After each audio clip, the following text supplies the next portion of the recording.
I feel like a lot of people, they feel oppressed or they feel marginalized to the point where they are afraid to speak up and stand up for themselves and their people. We need to come together as a community and hopefully gain some sort of strength together as one. I think that this country was founded on the oppression of people of color and the exploitation of bodies of color. The only reason this is conversation is because the people that this is affecting and the people that are using that voice and using their rights are people of color. And I think that's the only reason we're having this conversation. It seems as if people really care about the issue, but I feel like it's just people care that you're protesting. So basically, myself and 25 other students chose to take a knee during the Lehigh-Lafayette football game. We did it to raise awareness about racial systematic forms of oppression, white supremacy, all that, both on and off campus. We all sat in a section and we took a knee together, and I think I felt more comfortable than I thought I was going to, just because at least I was standing beside, I was taking a knee beside people I knew who had my back. Whether it got the amount of attention we would have liked or not, I think the important thing is that we did it. And the few that, at the end of the day, the few that were there, I think, really cared about the demonstration. And I think that's what's important. So.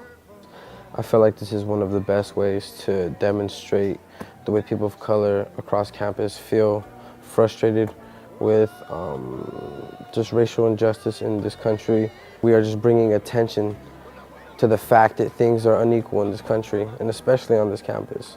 A lot of people of color feel marginalized every day on this campus.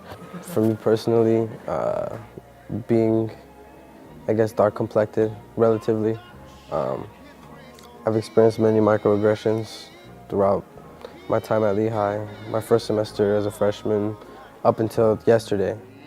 Even though it might not be one person's experience because they grew up in white suburbia and they've just been chilling, I would hope that they would still look at someone and be like, damn, that's my brother and you're being affected by that, so I'm gonna support you. But I feel like that just doesn't happen here. People here at Lehigh, they don't care.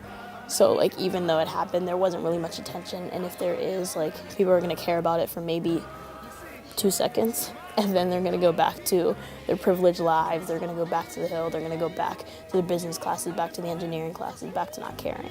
And I think that kind of speaks to the root of the issue. I would hope to get more people caring enough to have a conversation, caring enough to open their ears and listen to what people are going through, to listen to what the historical context tells us. That way we can overcome all of the obstacles that we face collectively and stop trying to approach the problem individually. If you have a problem with me speaking when I feel oppressed, then obviously something needs to change.